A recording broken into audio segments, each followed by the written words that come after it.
Hey guys, I'm Jerry. I'm Sierra, We're ladies. and we tangent. What is it? I've used the same format? No.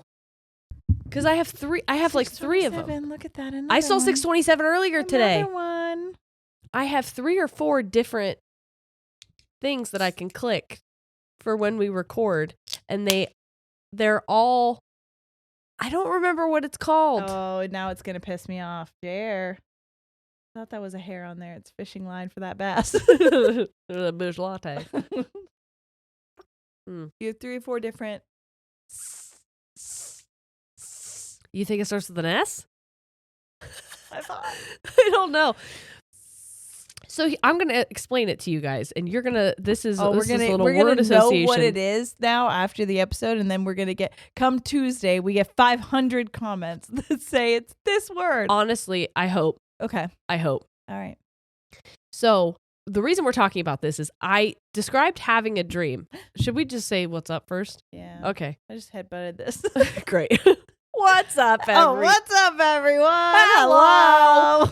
All right. I described on, I think, last episode that I had a dream that you were very quiet. Yes. And I had to like up your audio, and it was something to do with you not speaking close enough to the microphone. And then in the Fangents group, somebody was like, hey, has the audio been quieter for everyone? And I'm like, what the fuck? This is like my nightmare. My stress dream was that it wasn't loud enough. Now someone's saying that it's not loud enough. However, I just spilled on myself. I've not changed anything. I use the same, and there's a word that I don't know what it is. We record on Logic, okay? And in Logic, I have 3 things that I can click on that have our audio, all of the like dials locked in. And so I've not changed it. So if you're like, hey, 50 episodes ago, it was louder. What should be the same? Because I haven't fucked with anything. I don't understand. On these. I'm going to look up maybe some synonyms. Okay. Synonyms for, what's the word that we thought it would be, but it's not? Format.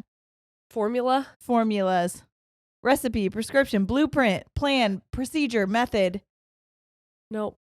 These are all wrong. System? Nope. None of these are correct. Yeah, I have 3 different blanks, and all of them have our audio levels. Oh my God, sometimes I hate being a person, and like these are the moments when. Right now? Of all the times? Just this. Yeah. So if you guys can think of the word that I'm thinking of that we're both blanking on right now, all of that to say, I don't know why it's quieter. I have no idea. Sorry. I can try and up it louder. We think it's something to do with the apps because someone said all of their podcasts have done it. Yeah. Oh, speaking of things that all the podcasts are doing.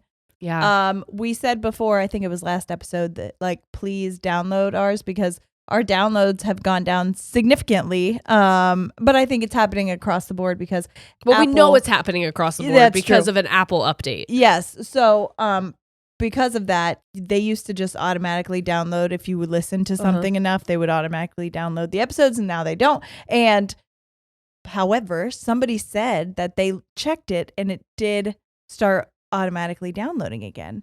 Well, that's good. Maybe you have to just go in and I hope that if it hasn't for you, if you would like to check, that's something that really, really, really helps us out because people who we want to take us seriously look at those things. Yeah.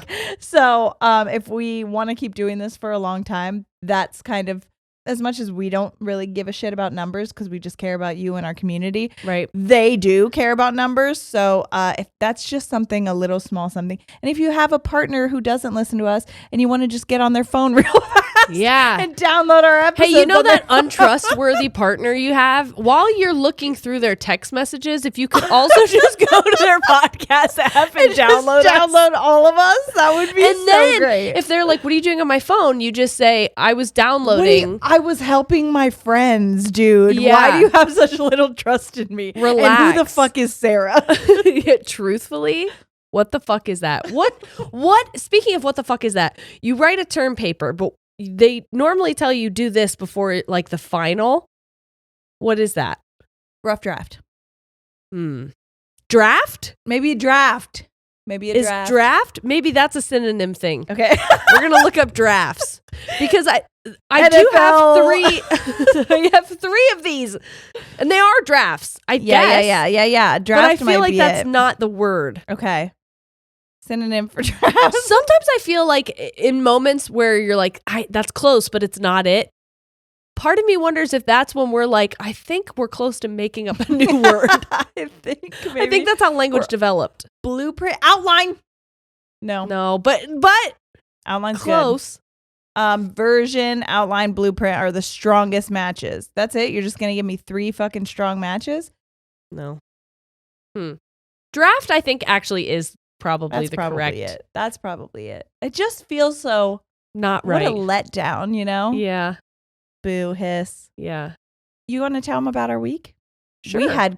We had a week, y'all. We had a time. We did have a time. And I need to tell you, because I left you all on a bit of a cliffhanger last week. However, if you do have me on Instagram, you'll know. Well, they didn't. If they watch the YouTube, they know. Oh, that's true. That's true. You put it at the end. Yeah, I put in a little picture. Comments. Yeah. So, I did end up getting pickle, and I'll tell you the story because it's a bit. I told you a little bit of it. I don't know how much you were paying attention though, because I told you the shortened version because we were at lunch and it was really loud in there and it was kind of chaotic, and we were also talking about a lot of other things with Sabrina and Corinne from Two Girls One Ghost. Yes. That's when I told you. I was like, when did you tell me about that? We were in Salem. Salem with them. So Saturday was when we recorded. I did not have any news, and I had applied the day. Was it that day or the day before? One of those. Either Friday night or Saturday, I had applied. Didn't hear anything Saturday. Sunday rolls around. I have my phone on fucking loud the entire time. No, nothing on Saturday. I'm sorry, on Sunday. Yes. Monday rolls around. I'm like, okay, well, we'll definitely know. Gotta know today. Right? And also I'm leaving the state tomorrow. And they close at like 7. So 3:30 p.m. rolls around and we have not heard anything. And I'm like, well, I just think that we probably didn't get him. And so Corey goes, well, why don't we go? Let's just go check it out. Let's go see if down he's still there. there. See if he's there. And I was like, at the very least, we could say goodbye. Yeah. So we go down there, and because mentally I've been loving this cat for 3 days. I really have been. He's been mine. It's like one of those things when you find out you're pregnant early on, and you already imagine this whole fucking life. Like that shit was happening. Sorry, I just applied like what this cat. I just applied what would happen if you wouldn't have gotten the cat. Like what would you have called that? Oh my god! And you know what I would have called it? Yep, Miss Cattage. I didn't. You can cut that out. I didn't. I won't though. I apologize to everybody. I've had like so many of those. So I'm allowed.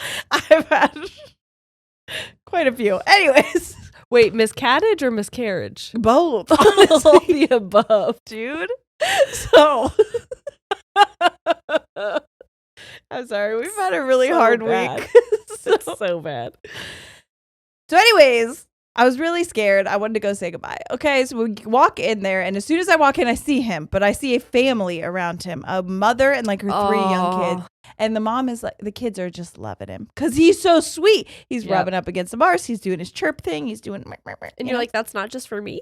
I was like, wow, rude. Well, no, he didn't reach out to them. He reached out to me through those tiny, tiny little bars or holes, whatever they were. Anyways. But I hear her asking the lady, she's like, is this cat still available? My kids love it. And the lady was like, no, he's actually been adopted. The family's coming today to pick him up. And I'm like, well, that's not me then. Yeah. I overhear it and I'm like, well, it's not me because I haven't gotten a call. Yeah. And so I just am like waiting my turn to patiently go up, and I go up and I'm, scratching up through the little cage thing. And the lady walks back around and I was like, excuse me, sorry. I heard you say something about this cat. He's getting adopted. And she's like, yeah.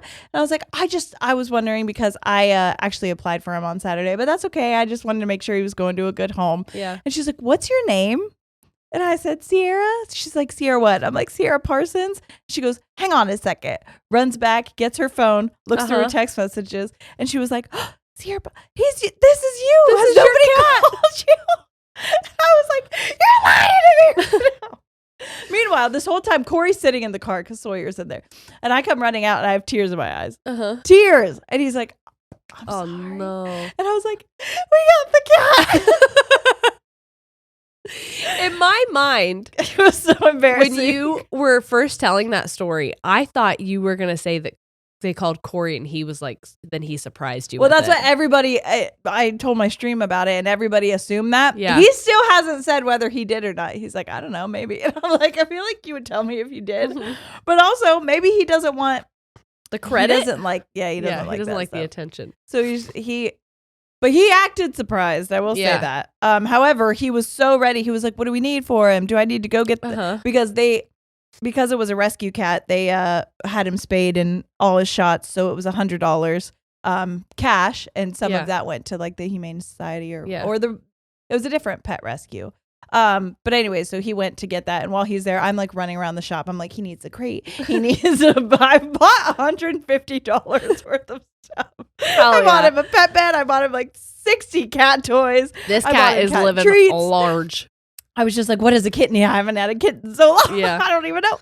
So he's been doing so good at the house. We've been keeping him in our bedroom / closet bathroom area because you wanted to slowly introduce him to the other animals. So like we had their animal smells and we'd bring the blanket in and have him lay with it. And then we'd rub a blanket on him, have it, the other animals smell. And then we got like a pet, like a cat container. It's like one of those tent. It's like a tent.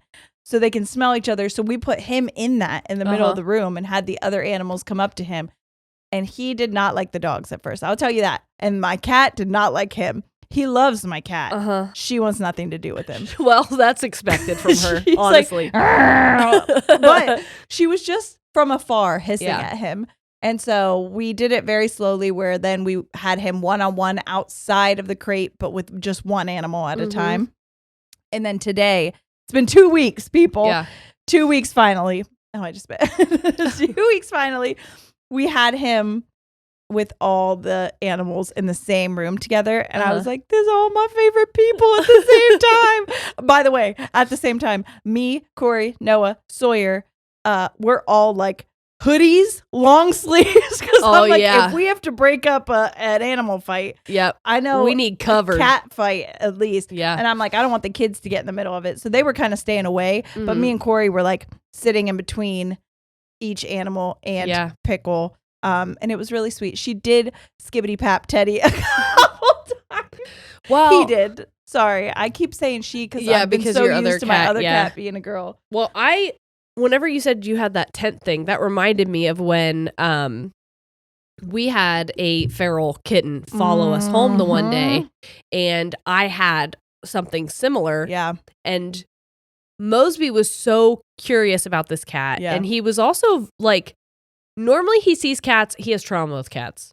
My neighbor, when I lived in Canton, used to feed all of the neighborhood cats, and they would like attack Mosby. Yeah. And so he has feral beef. cats are crazy too. He's got big beef with cats. And Corey was like, it's okay, buddy, like to Teddy, because Teddy started getting afraid of the cat. And he's like, that you're not gonna like that cat can't do anything to you. Look how small it is. And I was like, that cat could actually fuck him up. I'll tell you right now, if he wanted to, 100%. That cat could fuck him up. And he's like, really? I'm like, yeah. Yes.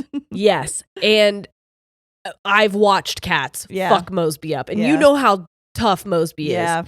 So I've watched a cat scale a tree, do a backflip, land on him, like cut his face. So he has issues with cats. But this cat that followed Ollie home from our walk, he didn't react at all to it.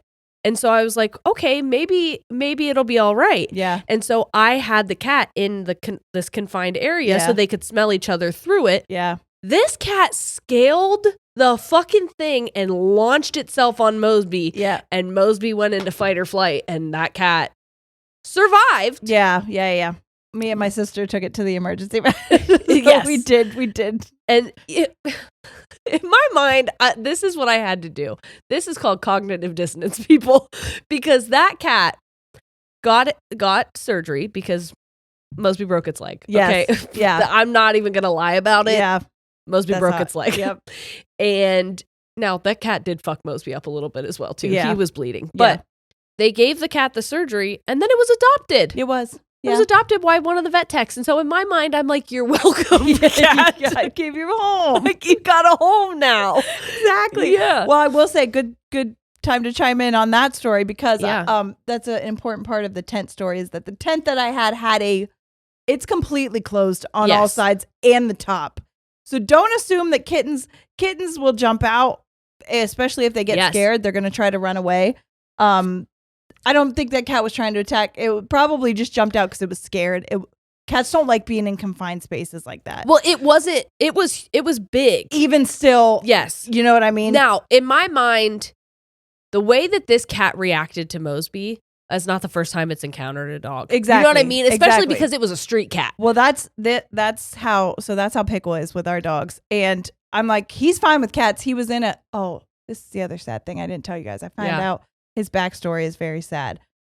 He was rescued from a house fire in Cleveland, and it was also a hoarding situation with cats. So he's used to being around cats, so many cats. But I don't know that he's ever seen dogs, and especially not up close, which is why I was taking my time so much. Yes. Him and Lucy, even though she hisses at him, they're very much like, as long as you don't get near me, like they're cool with being in the same place.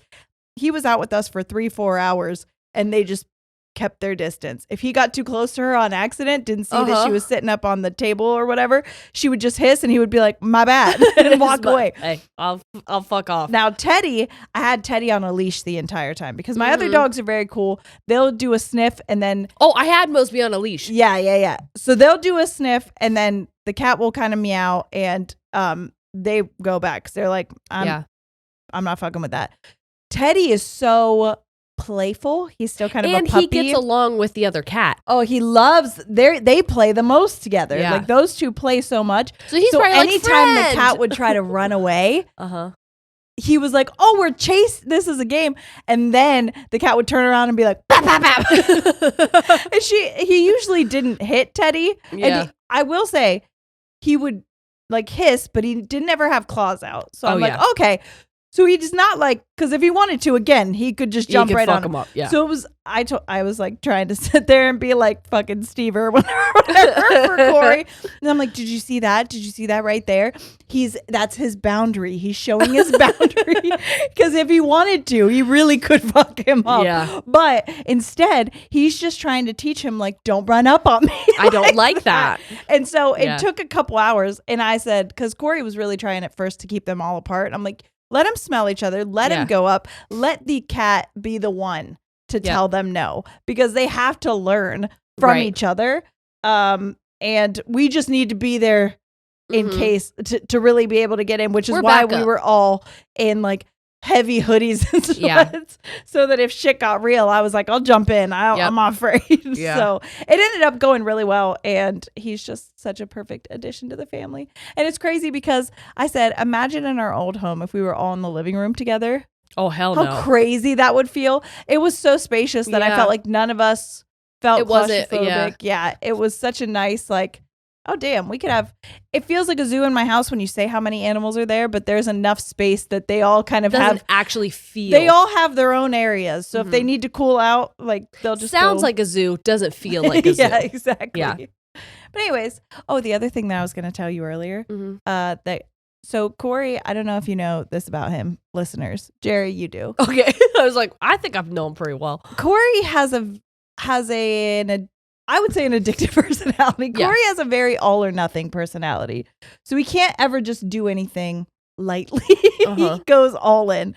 So the other day, we got back from tour and we are fucking exhausted. That's why we're doing a mental health check-in today. Yeah. And a little bit of talking just because it was a lot. It was our longest stretch. We were gone for like 6.5 days. Yeah. 4 shows, which we've never done that many at a time. No. And we were on 5 different planes in that amount of time. It was 5 different airports, 5 different TSAs. Like, it was a lot. Yeah. So I have been like comatose since I've been back home, and I've been sleeping in every day. I feel horrible. He's really holding it down, and not complaining too much about the fact that I need to sleep in. Yeah.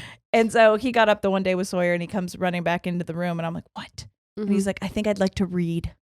And I was like, what? He's like, I'm just tired of scrolling on my phone while I'm out here waiting for you to wake up. I think I want to read a book. And I was like, okay, this is a really good one. I had it right by my nightstand. I had just read it. It's one of my favorite books. So I give it to him. He's like, awesome. This motherfucker did nothing. He read the book in 2 days. The whole book, it was 400 pages. I was like, Corey, this is still unhealthy. You have to pace yourself. And he was like, no, I need to know what started happened. this, now I'm going to finish it. It was a mystery one. So that's my mistake. You got to give him smut. I do. He'll definitely go slower. He will be like, I don't know about this. But he was like, Sierra, I can't help it. I really want to know what happened. And I was like, I'll fucking tell you, but I need you. He read the one day for like 7 hours straight, which it worked because we've been really sick. So we were just like couch lounging. But I was like, God damn, Cord. Brady, I think it was yesterday. He goes, when did you get a Kindle? Like, I've had a Kindle. What do you mean? I've stored it away. I haven't used it in a very long time, but I just charged it again. Because I wanted to read. For once in my life, there's a movie out, and instead of wanting to go and see the movie, I want to read the book. Well, we're going to talk about that movie in the Patreon. By the way, that's just him reading. It was the hottest thing I've ever seen. I was standing behind the fucking wall like Jeffrey Dahmer. My man. I just want to take a picture. Hey, let me paint you like one of my friend's girls. It was really cute. Anyways, but yes, we're talking about It Ends With Us, and I will say, it's not my favorite depiction of a story. It tells. I'm glad that a story like that was told because I think it's important. Mm-hmm. It's not my favorite way that it could have been told. That's why I wanted to read it because I know what it's about roughly. Mm-hmm. I know that it talks about an abusive relationship. Mm-hmm. And from what I had heard about what at least one of the actors is saying, the reason he wanted to do the story was, he wanted to bring awareness and he's tired of people asking women, like, why don't you just leave? And I want to read it. I got very tired reading it, and I think that's because of Tor and because I equally was comatose. But I have, when I'm home, I'm alone. I have my kids, but I'm doing that by myself. Yeah. So I couldn't sleep really. And if I was able to fall asleep, my kids are dumping Cheez-Its all over my head, right, and just running a fucking muck. Yeah. But I tried to read and I just got really, really tired. But I think there's a block inside of me where I'm afraid to read it because I'm afraid to read a story that I feel like I may have lived at one point. I don't know that you'll feel as many similarities as you think you'll feel, but I would take your time. Yeah. If you feel that you can't process certain things in it. Yeah. I would take your time reading it because I read it even 2-3 years ago and it was too soon. I went into it not knowing what it was about. I said I was looking for a rom-com book and someone recommended that. Not a rom-com. I don't like how it's being portrayed. We're going to talk about that in our Patreon episode. We're going to talk about some drama that's happening. There's TikTok drama that I know and other things that I want to discuss with Jerry. So we're going to have a full what's going on in the world culturally, culturally, is social, internet drama, media, entertainment drama. Yeah. So that's what we're talking about in our Patreon, and that's a big part of it because I'm not a huge fan of how it's kind of being almost sold to us as a rom-com when I'm like, hey. Part of me wonders if, we can talk about this later, but part of me almost wonders if it's I don't want people to shy away from going to see it because they think that they're going to watch one thing. Yeah. But at the same time, it's definitely not okay that you want to spring on somebody who's experienced. Yeah. I'll tell you that. Which is why I think I'm hesitant to really read it, but I do have it downloaded and I want to read it because my sister and I have been talking a lot about it, and she has a lot of feelings because she's read the book. She also went to see the movie, and so it's something her and I are kind of discussing and processing together. But she has more information than I do on it. But Anyway, I had grandma was in my dream last night. Really? And I wanted to tell you that because I had a tarot thing come through saying like, hey, a grandmother figure is wanting to talk to you and saying like, hey, I think you sent me that. This is coming through. And I told you the thing that said it was coming through literally just came through and she was in my dream last night. That's weird. And in the dream, she was at our show. I don't know why that made me just want to cry. She was at our show and it got quiet. My grandparents, my mom was telling them about come to our show in DC. And my grandma was like, my grandpa was like, is that something we could watch on the TV? Oh. I was like, oh, because they can't travel. But I'm like, we have really the Nashville sweet. show That's what recorded. I said, my mom's like, maybe we could get it. You could have them watch it. I was like, I don't know if they're going to like it. But maybe they'll. No, I think they'd enjoy it. I think they would. I think they would think it was funny. But grandma in the dream stood up and she was like talking about us and talking about how proud she was, and she was also trying to sell merch. Well, yeah. And then I was like, that's grandma, everybody. And then there were people who were like holding her sweatshirt up and stuff. So and cool. I love that. I think was it DC was the first time? Yes, DC someone was or wearing Boston? it. We got to sign it. Oh, that's right. They wanted us. We got to sign right that. by grandma. Uh-huh. That was so cool. Yeah, that was very, very cool.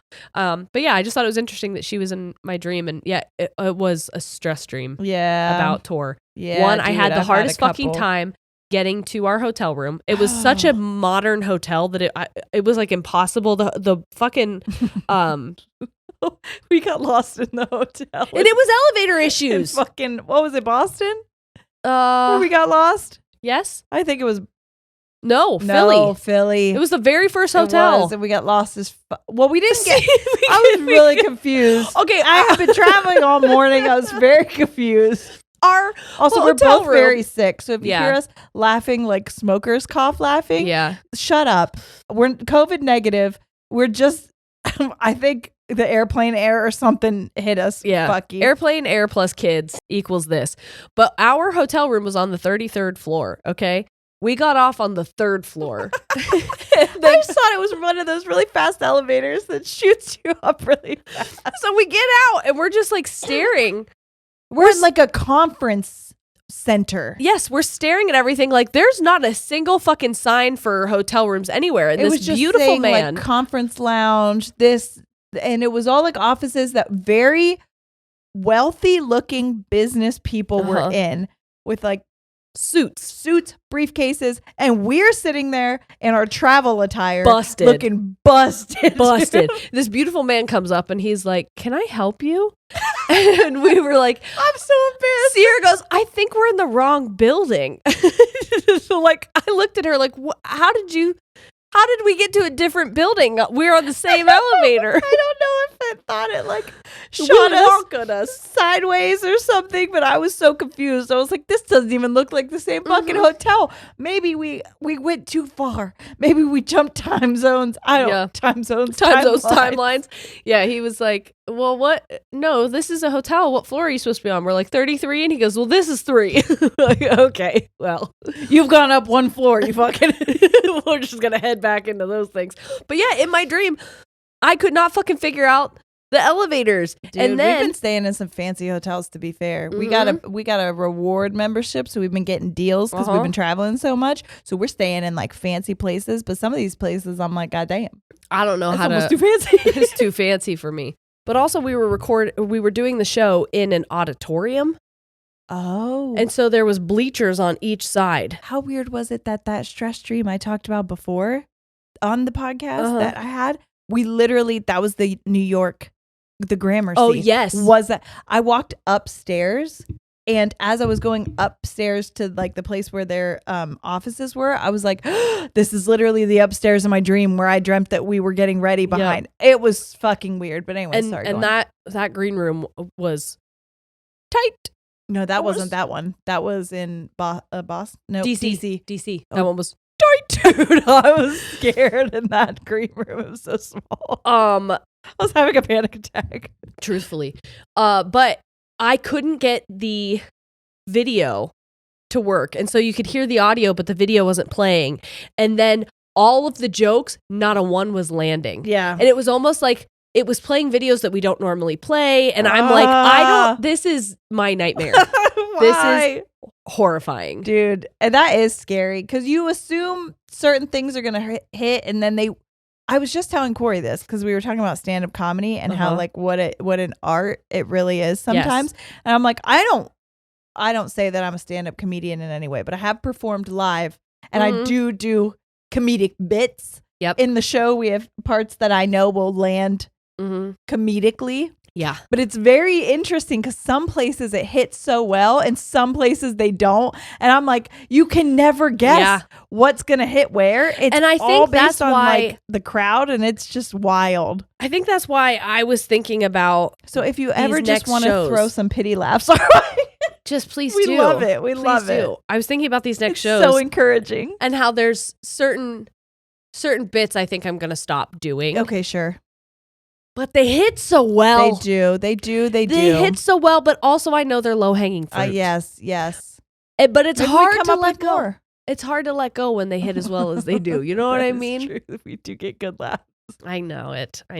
But like we said, we're going to do some mental health check-in stuff because we're really going through it. We are going through it. We literally are recording right now on a Saturday. We normally record on a Friday because I begged her on Thursday. I was like, can we please record? She texted me moments before I almost texted her saying, I can't record tomorrow. I can't record. You hear my voice now? I had almost no voice yesterday. I was like toggling like that. Like it was like I was going through puberty. Yes. We did go to Salem. That was fun. So gorgeous. Oh my God. Like such a old feeling place, but okay. So no disrespect, New York. But New York, but I'm about to disrespect you. New York felt old. Like there were old buildings, but it was like old in the way that I was like, this is how I described it. Please, because I think it'll feel better. New York, if we're comparing New York and Boston, which we went to those two places back to back. Yeah. And so it was easy to compare the two. New York. Now, it could also be the place where we're staying in New York, so don't take this personally, all of New York. Anyways. In my mind, and this isn't just because you guys didn't show up like you said you were going to, but if those who came, though, fucking came. You're welcome, and thank you. If New York and Boston are my ex-girlfriends from high school. Yeah. New York smoked cigarettes. She wore the Cookie Monster pants. And she was smoking marijuana during her lunch break. She did. She has seen things. She's a little bit rougher. She's still a good time. I want to party with her. However, she does scare me a little bit. Yeah, I don't necessarily want to be in a vehicle with her. No. I don't want to go to her house. No.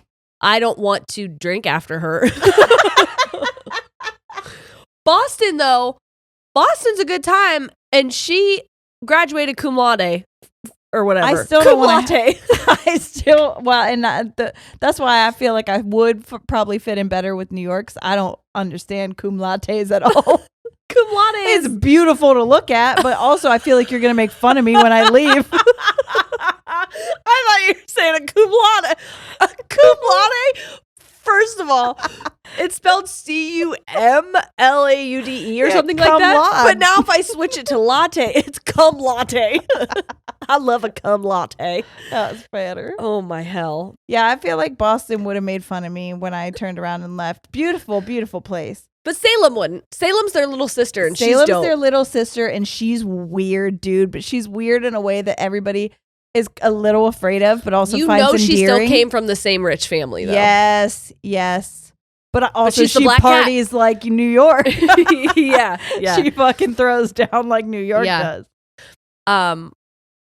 Anyway, that was such a good time. We hung out with Corinne and Sabrina, and it's crazy that we've only been in the same physical place with them twice, but it feels like both so times, much more. It never feels like haven't hung out with them before. Like both times I was like, this could be like I've known you my entire life. Those type of people, I love hanging out with people like that because there was never a moment where I felt awkward or like uncomfortable or second guessing how I was acting and talking. They were such good hostesses for us too. Incredible. Our ghostesses.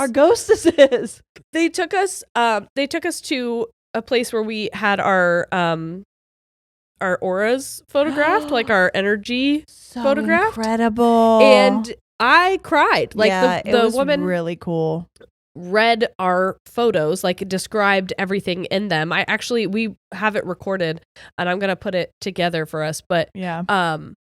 it was really emotional and So ours beautiful. were almost identical. Yes. It was crazy. And like Yes. the parts that weren't identical subtle made sense. The subtle differences made so much sense, though. Yeah. Yeah. That was really, really special and probably one of my favorite things Agreed. of the entire trip. But So cool. we're going to jump to Patreon because we asked for questions. We wanted to know. We Yes. wanted to let them guide the conversation of our mental health check-in. And if you want to be able to have that added bonus, you can go to patreon.com/ladiesandtangents and sign up there. And then you'll also get to see our episode that's coming out next Friday, where we're going to talk about drama. If you're a goose pimp or a Yeah, fuckable bunny or fuckable goose bunny. pimp. If you're a sad bitch, there's other ones for you. You're though. still going to get so many. You're Yes. going to get a backlog of so many episodes, though. Yes. First one. What tools are we using these days to manage anxiety or overstimulation caused by children? Ooh, that's a really good question. It is a very good question. Because it's happening a lot. I just Mhm. feel because I'm so overstimulated in life anyways, that it's I'm like, very physically Yes. overstimulated right Yeah. now. And so I have it to. doesn't help that it's 100 degrees all Yes. the time. Like Yes. anytime it's super hot like that too, and then my kids want to be on me, I'm like, I actually can't do this. I've had to tell my boys over and over again, like I need space. my feelings are too big for my body right now. Yeah. I just need a moment to myself. It's but okay to tell your kids you need space. It's also, I'm trying to remember that if I'm feeling overstimulated by my kids, it's not necessarily my kids. I'm overstimulated already. Yes. They are just bringing Adding that to light. it. And so it's almost like, okay, now you need to check in with yourself and ask, why are you triggered by this when you're not normally triggered by this? Yeah, because there's sometimes my kids are the clingiest kids of all time. Literally, when I'm at home, the first thing I did when I got home from tour was Mhm. sat down on my couch. Noah was there. Noah was here, which he's been so lovey. I hate to say this because he's going into 7th grade. So don't fucking tell anybody. Yeah. Because he might not want people to know, but he was like cuddling with me. Sawyer was on this side, and then I had 3 dogs on my lap. Okay. And sometimes that feels so good. Corey was laying on my feet then Yes. with his head petting the dogs. And I was like, it felt like a blanket, like a pillow of my Yes. favorite people. I could have cried. I was so happy. Uh-huh. They did that yesterday when I was sick and not feeling good. And I was like, get off. I didn't say that, everything. but I was like, hey guys, I need a moment. Yeah. And it's crazy that the moment that feels like too much for you might be the moment that feels like the blanket for them. You know what I mean? Like Yes. my kids will do that I to do me. try to be mindful of that as well. And that's hard. So sometimes that is the thing that'll switch is Yeah. I'm remembering, that moment where it felt really good for them to lay on you. They might be experiencing that And they laying on probably you are. now. Yeah. And so I almost have to like force myself into that switch. But it's also okay When it doesn't to tell work, them Yeah. to back off. Like I need sometimes a moment. I'll say I have to go to the bathroom real quick, and then I'll Uh-huh. just sit in the bathroom, Yep. literally by myself, and just be like, because really, truly, sometimes all I need is like to watch a couple TikToks or something on my reset. phone, and it takes 3 minutes, maybe 3 to 5 minutes, and I feel better. Yep. So go do that. Take a moment. Sometimes I have out from my kitchen, there's a little back deck area, and it's a sliding glass door, and I do it, and then Corey will lock it for me, so I'm locked out there, and I just like sit and listen to the birds and just like breathe, and like it's just a reset, and it really doesn't take as long as you think when you're that overstimulated. It genuinely, you can ground yourself, and you do have to just replay those moments like, this isn't anything. I'm not in danger. I'm not in danger. This is something that is under my control. I just need Yep. to regulate. Let me, name 5 things that I Uh-huh. can feel, and then things that I can smell, and things that I can touch, and things that I can hear. Yep. And all of those things to just like ground yourself Yep. is really helpful. Jerry, what was packing your old house like? What new traditions are you excited to start in your new home? It was weird. It was weird because it didn't feel done because the way that everything fell, the exchanging of keys to the new owner didn't happen until I was on tour. Yeah. So, and it was like the Friday that we were on tour. So it had been like 3 or 4 days since I had gone. Yeah. So it was weird because when I left the state, it was my house. Right. And then when I came back, it wasn't. And when I was in the state, I was able to go back there and grab things almost daily, like if the boys had forgotten something or if they wanted something. But then when I came back, there wasn't that opportunity. And so it was very strange, the timing of all of it, because I was moving out of one home and moving into another one and trying to make the transition for the boys as seamless as possible. Right. Because I'm trying to be very thoughtful of the huge changes they're going through. They're navigating their parents being separated, whether they realize that or not. Like, they're navigating, their dad living in a different house. Now they're navigating leaving the only home that they remember ever being in. That's the only one Forrest ever was in. Right. Yeah. And I mean, I've told Sierra earlier, like Mosby's on the floor in here right now. He doesn't like being at the house without me. Right. And so anytime, like when I... moving's a big change. It is. It's a big change. Even if it's an upgrade, it's still different. It's still change. It's still an adjustment. You have to figure out your new normal there. And I wasn't unpacked. I'm still not unpacked. I'm not fully moved in. Oh my God, I'm still not unpacked. I've been living in my house for over a year. I remember the first week that we stayed at our new house, I couldn't sleep. And I remember feeling like this isn't right. I don't like it in this bedroom. It's too quiet here. I lived like in the fucking city part. Like it's a city. The quietness, it was a suburb, but like is wild. The area I'm in now is 10 times quieter than where I lived before. And so at nighttime, it was so quiet. It's why I sleep with such heavy. I mean, we have 2 sound machines, 2 fans, all going in our bedrooms at all time, because I'm like, I was so used to noise happening that quiet was so unsettling to me. And now I feel like I can't even imagine living in my old house. But that first week I was like, did we just fuck up? Like, I don't know. It's such an upgrade, but at the same time, I was so like, that was my home, though. I was used to that, though. Yes. You know what I mean? That comfort level, even though I was uncomfortable there, it was my comfortable. Yeah. My comfort was uncomfortable. And hey, if that isn't a synonym, by the way, not to bring it back to fucking abusive relationships, but that is literally why. So it takes people sometimes like 6-7 times to leave because that discomfort is not easy. Sitting in that discomfort is fucking hard. And so you're just like, even though it was shit, it was my shit. It was shit I was used to. It was shit that felt comfortable to me because it was my normal. It was a routine. I understood. Even the stress of it was a part of my routine. The roller coaster of it, I understood. And so, that's how I felt. Not to get all deep on that, but that's just what it reminded me of when I was saying that. And I felt like in my old house, I felt like I was in a fishbowl because I lived on a corner. And so I felt like people could see into my windows at all times of the day. Oh my God, I wiped my ass in her house earlier today and she had no curtains. And I was like, bitch, I was so nervous because my hole was out. There's nobody around. But I was still like, We are completely secluded. We're up on a hill. You can't see a light. You can't see a house. It's so quiet.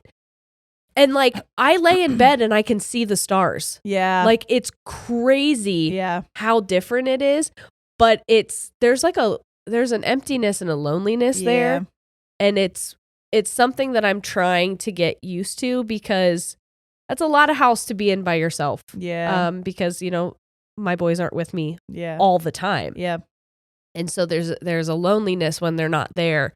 And I think Mosby feels that too. There's too much house for him and not enough. Like he used to sit in the window and just people watch all the time. And now he loved that. Now there's nothing for him to pay attention to. But I did stop at the storage unit today and in the days that I was gone, Shane did come and he finished unpacking the house, which I sent him a message and was like, thank you, because that was a whole fucking lot. Yeah. That was a lot of work for you to do by yourself. Right. But I wanted to go and see like what was all in the storage unit. Sure. And it was hard to look at because it was almost like my life was just packed into a box. Oh, it's weird. It's very weird. Yeah. Yeah. And I don't think you're not as used to. See, at the time when I moved, even I was so used. I had moved like 7 times in like 10-year period. It was so many moves. But like if you're not used to, you've had like 3 or 4 houses that have been like your houses outside of college. Yeah. Yeah. No, that's true. And so it's like moving is hard. And also this move is also attached to other things. Yeah, it's not the only difference. It's like this move is there's a finality of a chapter, and now I'm starting a new like season of my life. Right. That I didn't anticipate starting this way. Yeah. So it's really weird, and it's really weird to navigate with a new partner as well, because there's a level of guilt. There's been a lot of people who are going through a divorce right now who've reached out, and thank you so much, because even though you know that like 50% of marriages end in divorce, when it's happening to you, you feel like the only person going through it. And so I'm really grateful for everyone who's reaching out, who either said that they've experienced a divorce, or they're currently going through it, or they're like debating on whether or not to go through it. So if anyone can relate to this, there's a lot of guilt attached to mourning your past life while also being in a new relationship, because I'm very open and saying like, I'm really hurt by these things. This is something I'm processing, and I'm really struggling. However, I don't want you to think that I want to go back to my old life. Yeah. Right. And I'm very grateful that Brady is a person who's like, that's a very normal fucking thing. Yeah. And you should grieve it. Yes. You should be grieving it. He's like, I knew what I signed up for whenever I started dating someone who was actively going through a divorce. For sure. He's like, I know what that means. Yeah. But there's this weird stigma that's almost like you have to be fully healed before you move on. I don't think you have to. It definitely helps. Yes. But it is something that is tricky. Because I don't want to say to everybody, like, go for it. Because it is something that is 100 times easier, I think, to navigate if you are a healed person. Right. But it is possible. Yes. That partner, though, needs to be very emotionally mature. Yes. To handle that. Yeah. Both people. Well, and that's honestly. what I mean. It's like circumstantial. Because, I mean, we talked about this in the trauma bonding episode, where it's like, it's not realistic to expect someone to just like navigate everything alone. But it's also not fair to then put your shit and expect somebody else to be able to deal. Something as big as like a marriage that children are also attached to, that a move is attached to, home, things. It is something that is a big thing to you're grieving so many different things all at once. And it's, you have to have a partner that's equipped in handling that and is not going to use it against you. Right. And I'll be honest, if the roles were reversed, I don't know how I would deal. I know it. I don't know how I would handle it. I know. Because I know who I am as a person, and I know. That's a hard thing. Hard thing. But I know a lot of it's my insecurity. Yeah. But that's a part of it. Yes. Because you have to. That's what I always say whenever, I'm glad that Corey was cool with, obviously me and Dave had a great relationship at that point, but he's even said, me as a person, I don't know if I could have dated someone who wasn't where you and Dave were at with co-parenting. Because I don't know that I could have handled like messiness in any way or something that felt like just like vindictive in any way. He's like, I'm and that's who he's like, I'm saying that as me as a person. When I met him, he was 24. It's very young. And that's a lot. He didn't think he would be ever dating somebody with a kid at 24. Right. So he's like, I can't have imagined dating somebody with a child before that, had it been a freshly separated thing. Because that's somebody that you just had very real a very real relationship with, Uh-huh. a very serious relationship with, Yeah. that now you have to talk to constantly. Constantly. They are in your life. It's not like, well, I'll see you at pickup and drop off. It is daily Right. that And- you're in communication with this person. I don't know that I go a day without talking to Dave or Aaron. So And that's the thing too, is like, it's weird to have someone, because a lot of times support to some people looks like shit talking someone else. mhm. But when you have kids with that person, that can't be what it is. what it is. It can't. And so It's not going to do any good for anybody. anyone. And so again, I'm very grateful that I'm in a situation where there is that understanding Yeah. that this person is going to be in our life forever. And we are going to have to navigate these things, and we are going to have to co-parent, and support can't look like that. Right. And it doesn't. It's all just, it's so complicated, but I'm very grateful because I don't know that I would handle it as maturely as he's handling it right now. I'll be completely honest. Yeah, And I'm just very grateful because I have been in situations where I've not been allowed to feel my feelings Right. as openly as I can Yeah. right now. And yeah.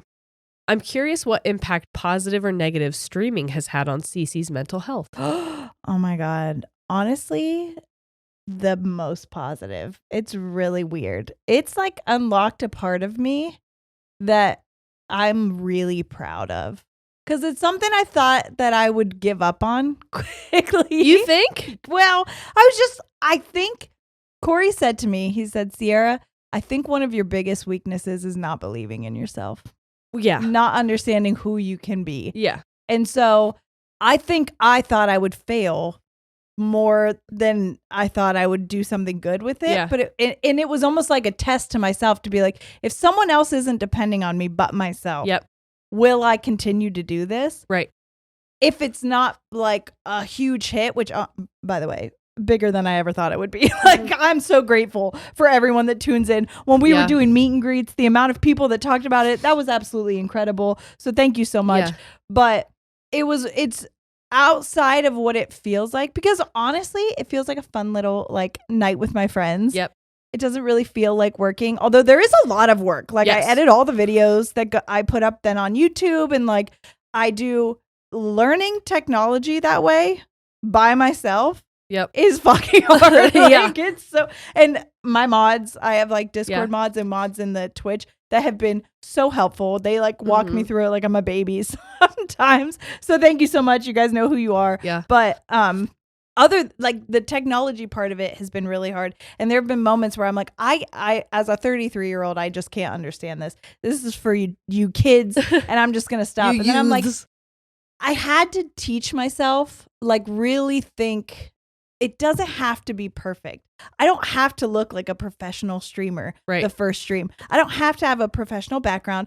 It was really fun as someone who I didn't know that I was a perfectionist Yeah. before, because I was like, yeah, I'm so used to failing. However, I would be like, well, it's because I failed, because I was like, if it's not perfect the first or second time, I'm not doing it. Mm-hmm. To continue to grow in front of people, Yes. to get better as I go on Yep. and have people see. And it's cool because they notice things like, oh, this is so cool, you added this to your background, or oh, this is so cool, you figured out how to do this. Well, And that's the thing is that's it's what I so mean. cool. And I've said this so many times, is that failure doesn't exist. No. Failure isn't real. it's a teaching if anything, it was It's just just like failure equals finality. It Yeah. means this is done. yeah, And it finished in not a good way. Yeah. But you were never done. yeah, I'm not done. Yeah. There's more to do, and I know that. But Yeah. right now, I'm going to do with what I have. with what I have. Right. Dude. So I think it's just taught me a lot about myself and just about like the world, and kind of like,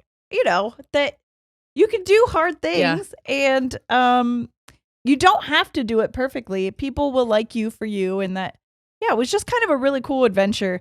I'm just fucking so excited every time I do it. It feels like every time I go into it, I'm like, oh, I don't know if it's going to be good tonight. And I get stressed out. And then I'm like, I should just cancel it. I have that thought almost every single time. I think. And then I do it and I'm like, that was great. What was I worried about? I think the thing that you benefit from with streaming is having immediate feedback. You have people there the whole time, so That's very there's true. no time for you to get in your To head about second it. guess it. To second guess it. Yeah. Oh, 100%. Yeah, because if I was just putting it up on YouTube and waiting, I think I would freak out and be like, Yeah. this is stupid. I can't watch it. But even watching it back when I edit, Which is why you have such a hard time watching the our stuff back. podcast. Yeah. I've been doing that more Yes. too, though. Yes. Honestly, I really have. And I'm like, even because I've been editing my own Yeah. streams and watching myself and chuckling at moments, it's made me appreciate me on the podcast more. Yep. It's weird. It's like I don't look at that one piece of hair that's out of place where I'm like, I don't even want to watch this because my hair looks silly or because I can Yeah. see a roll right here the way that I'm sitting. And it's like, who gives a shit? Yeah. Like that's not what people are looking at. No. And so I'm just listening to the meat of it. Yep. And it's funny. Yeah. Like it's an enjoyable. So yeah, it's been really great. Good. I'm happy.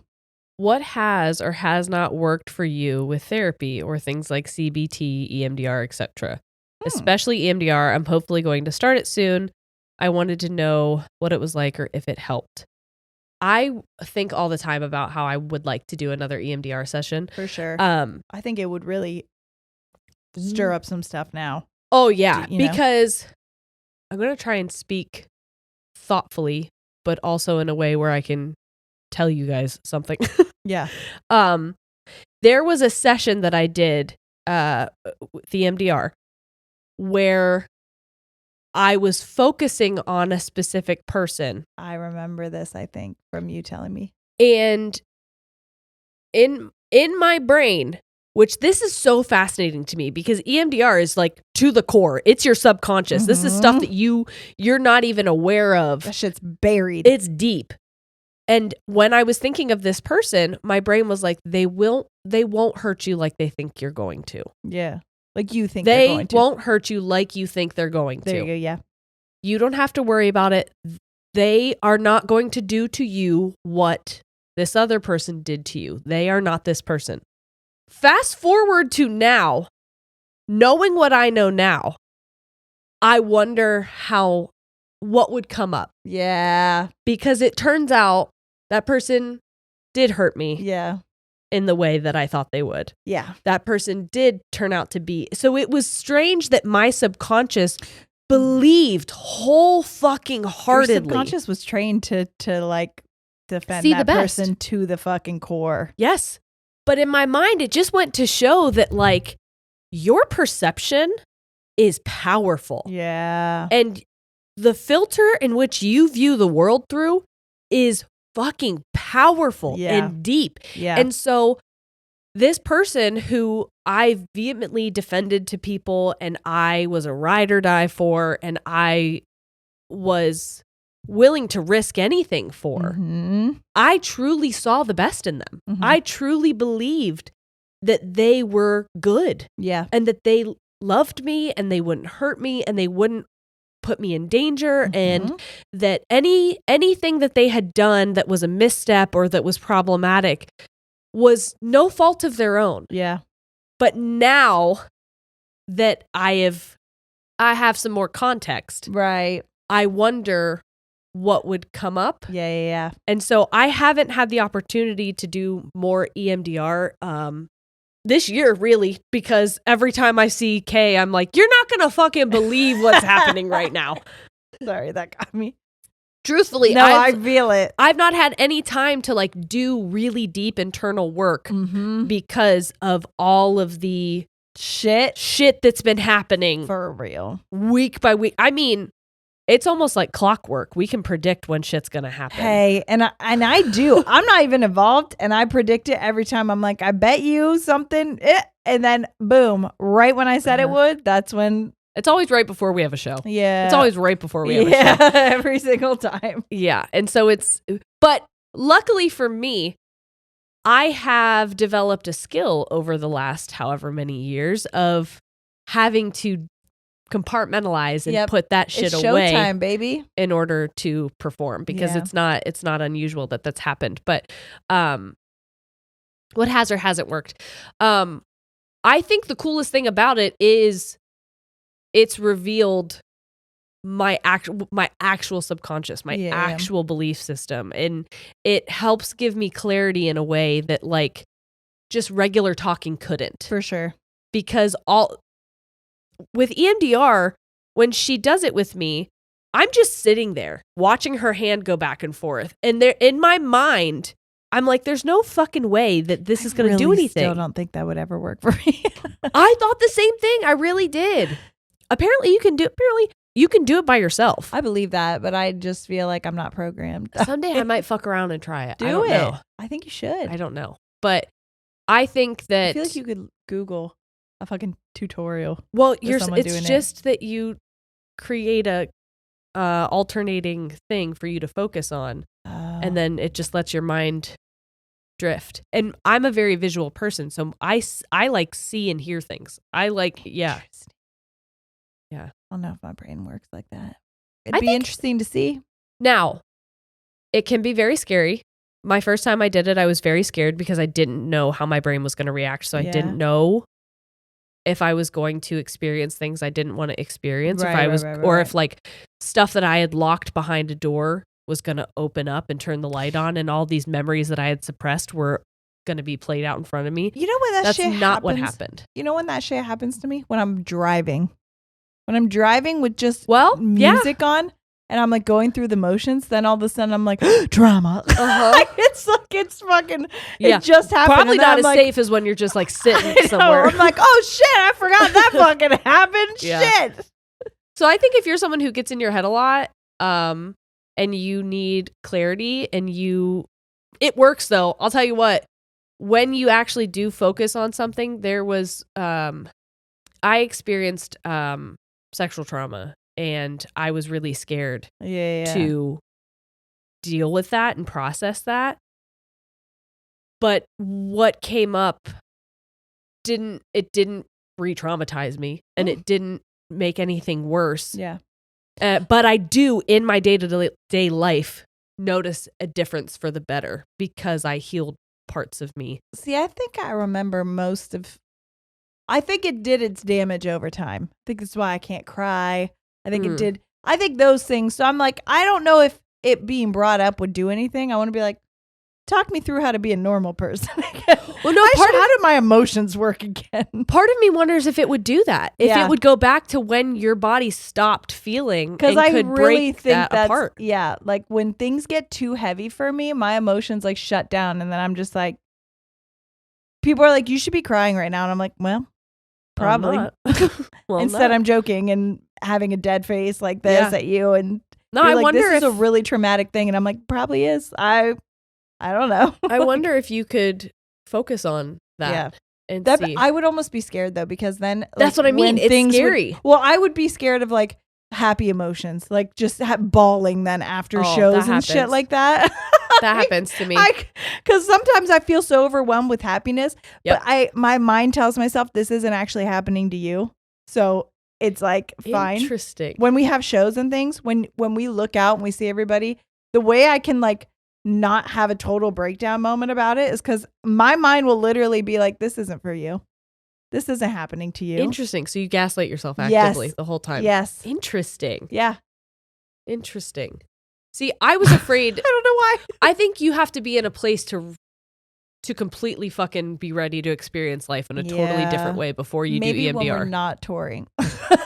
Definitely when we're not touring. Don't do it. Don't do it. Don't do now. a mid-tour. No. At what age do you think you developed a really good sense of self-respect? Do you think you have it all? Did you do anything specific to get to that point? 29, 30, I would say. I would say 30s. Yeah. Probably 30. Maybe 30, 31. But I Uh-huh. think right around the time where COVID happened, weirdly Yes. enough, but like that's what flipped it for me. I just really, that was like such a jarring moment in time that I think on some woo-woo shit, I think it woke the world up. Very much like I believe that Cat Williams said something about like, this is the fucking, what do you call it? This is the year of Aquarius or something like that. And it's like people will get what's coming to them kind of a thing. Yep, and so yep. it's like, now we're seeing all of these, the shit we're going to talk about, our drama Yep. thing, like all of these things happening to people where it's like, whoa, but it's like who you really are is going to come to light this year. Yep. And if you haven't been a very good person, Yeah. That's all going to come out. And anyways, I think that 2020 was kind of a year like that for the world in certain ways where it like, I don't know, it like woke me up as to like what the world was. I had a very small town view of the world, and maybe Yes. it was the podcast, maybe it was like seeing you guys and things, but like I redeveloped this hope in the world, which then gave me a purpose to serve, because I was almost like, what the fuck is my purpose? Because the world is hopeless. Yep. I've always wanted to help people, but who the fuck can be helped? Because look around us. Right. It felt These helpless. bitches don't It deserve felt help. fucking helpless around here before then. Am I wrong? Like at least where I was at in my life, which was small town waitressing, fucking in very red counties, where people honestly hated my existence. Right. And now I'm like, it just like catapulted a purpose in the world that then I found inside of myself. Yeah. And that made me respect myself, because I was like, I just felt like there was such a deeper, I really feel like well, how were you going to help the world and respect the world if the world didn't know who I was? Well, and also if you didn't respect yourself. That too. Well, but it made me respect myself seeing other people respect me, if that made sense. You know what I mean? It was almost like people seeing me for who I thought I saw myself as, but I wasn't able to validate myself. So you in needed that way. the validation. A little bit. And I think I just needed to know that like I wasn't as horrible as the people I was bartending and serving made me feel every day. Yes. I wasn't as stupid, as like worthless as what the fuck are you doing with your life? Right. You're nothing more than what you're doing right now. You stopped trying to convince people who you were when they had already developed an opinion of who you were. It. You found a group of people who valued who I am and not what I could do for them, kind of a thing. Yeah. And that made me. So I mean, that might not help you, and I'm so sorry if it doesn't, because I don't know how to apply that to your life. Well, I mean, but I would just think say find your purpose, and finding my purpose really, and then acting towards it is what made me respect myself. I think prioritizing myself, because I have been such a giver. I have lived my life doing things for others and prioritizing other people before myself, and almost like negating my own needs and minimizing my own feelings. And so end of 2020 is when or was it 2021? Is when I first started going to therapy. Yeah. And 2021. When I first started going to therapy, I carved out an hour a week where I was allowed to just talk about me. Yeah. And carving out an hour a week where it wasn't about anybody but myself made me realize that, like, guess what? All day, every day could be about me. Yeah. Now, who me is someone who does still want to give and want to provide for others and want to be a source of light and love for others. But I'm allowed to do it from a place of like, this is just who I am, not what people expect they can get from me. And so I just think allowing myself and giving myself permission to make things about me made me respect me. For sure. Because when you squash yourself down to be the lowest on the totem pole on your own priority list, how are you ever going to be the top of someone else's? Sure. Because you're going to be disappointed every fucking time because they won't put you up there, and they shouldn't. No, for sure. Right. So you got to do it for yourself. Yeah. We're going to do a couple more, and then we're going to hop over to Patreon and do some. Sierra's going to spill the tea for me. I'm going to. I've been so sick and so chronically online the past 2 days that I have so much to tell her. How can we? Oh, this is sweet. How can we, as the audience, help you guys? Aw. Also, Cece, you're amazing for the help and assistance you're giving Jerry. Jerry, you're an amazing mom and co-parent. You're doing the right thing, and we love and support you. Your boys will be grateful forever. Love from a fellow child of divorced parents. Felt. That is felt. As an audience, you guys can go to patreon.com. I'm kidding. And come to our show. No, as an audience, I feel I know we say it all the time, but I feel very, very blessed at the audience that we have. Because we can't. I mean, it doesn't get better than you guys. Truly. It really doesn't. And I'm not saying that as like just to blow smoke up your asses, even though I would if you wanted me to. Yeah. But we have been told that everywhere we go, the number one compliment we get from venues and places, from managers, from agents is, you guys have a fucking amazing audience. Yeah. Or a fan base, an Yeah. amazing fan base. And I was like, I mean, I'm taking your word for it because you know this industry better than we do. I assumed everyone's was like this, They're not. but they're not. So truly, and even that question, I feel like proves it. Yes. You guys are so good to us. And I think the number one thing you do truly, because I even said yesterday I was supposed to stream yesterday evening, and then I switched it to tonight. Yep. And I was like, I'm sorry guys, I'm sick. And they're like, hey, even if you're sick tomorrow, like, don't. Right. And I was like, you giving me grace, both of us, because you're always like that. You're like, if you need a week off, if you need to be late. And I've told Jerry that even. She's freaked out about whatever. And I'm like, we can go a week late. We can take a week off. Oh, yeah. And she's like, I feel like we can't. And I'm like, I'm telling you. Friday. Yeah. Friday, when I needed to get the panicking. Patreon out, I was like, I don't know how we're going to do it. I don't know when I'm We were going to in edit New it. York, and we had no time to edit, literally at all, because of traveling, and we didn't have Wi-Fi on the planes and shit. So we were like, fuck. And I got it up so fucking late because you know what happened? I posted it and everyone's like, we can't watch this. And I'm like, why can't you watch it? Oh, because I accidentally blocked it in all countries.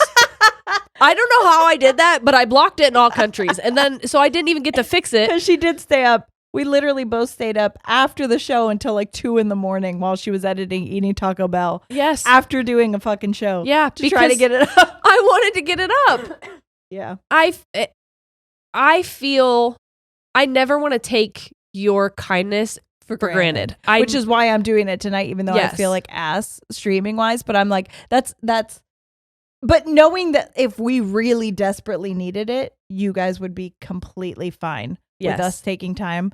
That's all we ask, is that you treat us like we're people and not like we're dancing monkeys. You know what I mean? Because I do see now that I watch people who talk and use entertainers in a way, it's like, oh my God, you really don't think that they're people. Right. You view them as a source of your entertainment, and that is all they are to you. And when they can't perform the way you want them to perform or do exactly what you want them to do, they're written off that quickly. Yep.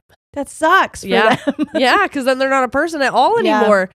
And also, what I love is that kindness and grace that you extend to us, you extend to each other. Yes. And we've seen that at our shows as well. Beautiful. Oh, so beautiful. And you extend to the staff and the management. That is the number one thing that we also get told after your audience is amazing, is they are so kind and awesome to our staff. They're great tippers. Like it's the best fucking thing that we could be told is how great you are to people when you don't think you're being watched. Yeah. When you don't know that we're getting told those things. Oh, that can make me cry. I know it. It's beautiful. Yeah. It is so beautiful. Yeah. If my emotions worked, I would also be crying with you. And I think that that's a reflection too, because I think that's what we try to emulate is like, even when no one's watching, we're still trying to kind. We're trying to be who we present ourselves to be. We talked to somebody, and I'm not going to name drop who, but we did talk to somebody who said they talk to people in our industry often.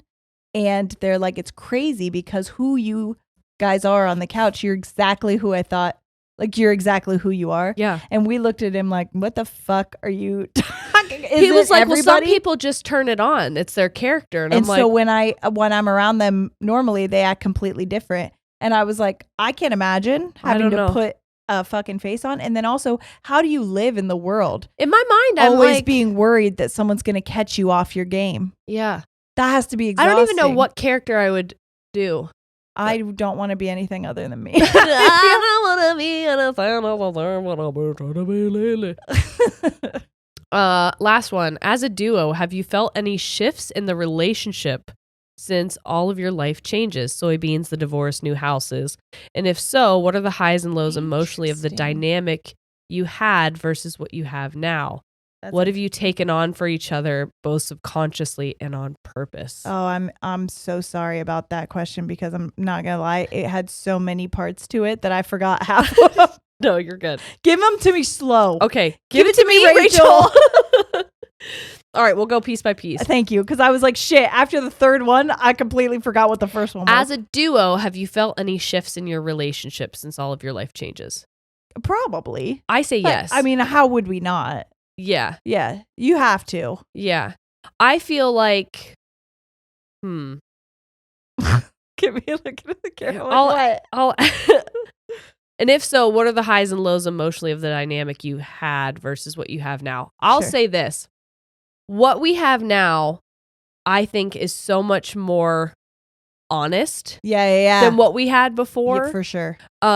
Because Oh yeah, I'm not afraid to tell you things anymore. Same. And I'm proud of myself for that. yes. Because I was totally like I'll sugarcoat things for my friends because I don't want them to get mad at me. Uh-huh. And I'm like, I don't want to be a friend that enables my friends or in any way makes things like, yeah, I'm not going to tell you I feel a certain way because Yeah. I don't want to hurt your feelings. And then that resentment grows and grows and grows. It's like, I don't want to be that person. I don't think that's long lasting friendships and relationships. I don't feel And I think people work have to like also that. remember that our dynamic started in childhood. in childhood. In birth. And it's I saw that There's lightning. crazy lightning. It's very strange to enter into a business with someone. Yeah. I haven't told you this yet. And I don't know, maybe this isn't the best place for me to tell you, but What? you're like terrified now. I had kind of a breakthrough Okay. in therapy. Okay. And I was talking about the podcast, and I have had to face a lot of stuff because I think that my worth is in what I can provide for people. Mm-hmm. And I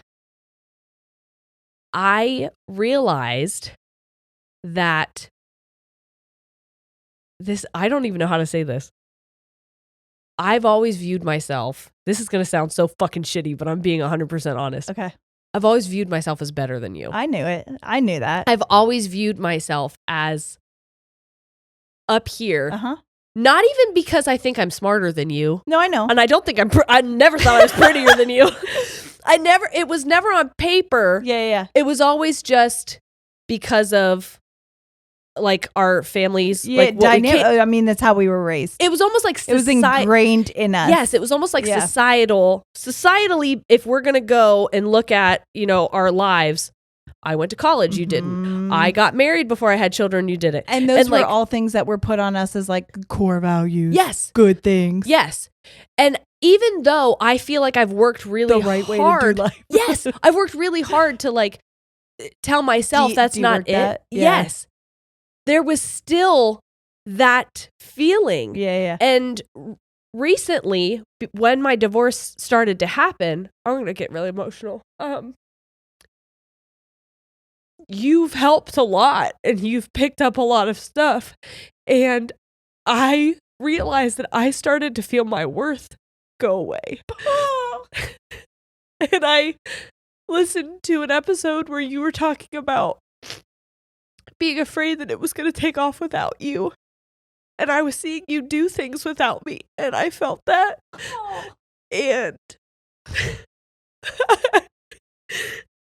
Is that the place? I'm sorry. But I'm also glad you guys are seeing.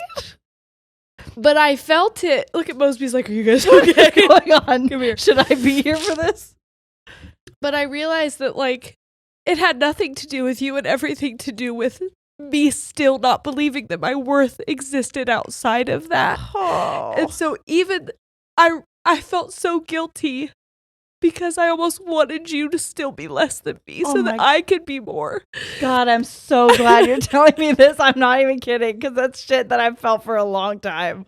So thank you for saying it. Because I've known it and it's something that sucks because I really have been trying so hard to pick up pieces. And I in the back of my mind, I was like, I hope she doesn't think that I never wanted to overstep. Yeah. But I also wanted you to think that I was just as worthy of this as you are. And the thing is, I did. Yeah. What I felt, it was like two things being true at the same time. It was like, I knew that you were worthy of this. I wanted you to feel that. I wanted you to always soar. But I didn't want that to mean that you were getting left behind. Yes. Yeah. And I didn't, for whatever reason, if you were getting higher, I still want. I just blew a bubble. Where's my straw? Dude, that's so sick. That's so gross. I'm wiping it on my pants. No, I meant sick as in that's fucking cool. I haven't done that in so long. But I still wanted to be better.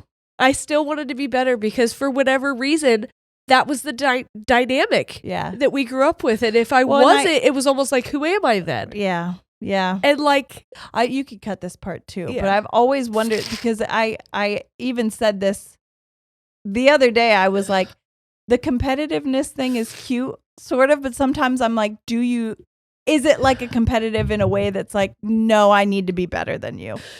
And that's how I was feeling. I didn't know if that was a me feeling, but that's where I was like, I can't tell if the competitive thing is like, I actually want to be better than you because I want to be better than you. No, and it wasn't ever like, it was just making me question myself a lot. And I never wanted to bring it up to you because I thought that was all a me thing. I never want you to question yourself. That's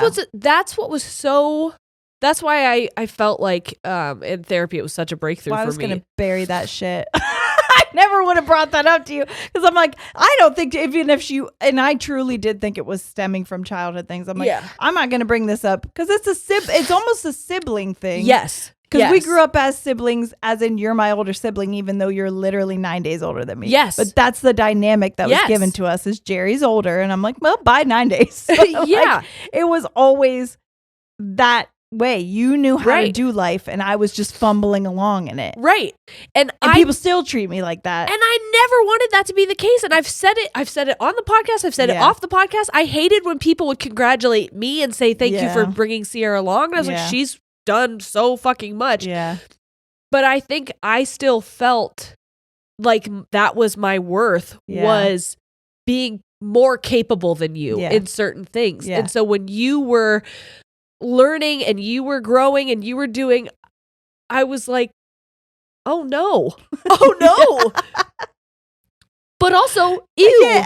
Ew to me for feeling that way. Yeah. And so I had a lot of internal struggle with myself because I'm like, it's so. I want to hug you. I feel like I'm not close enough. But I was like, that is so gross that you feel that way. But like, I didn't know that that's where it was stemming from until I was talking about it.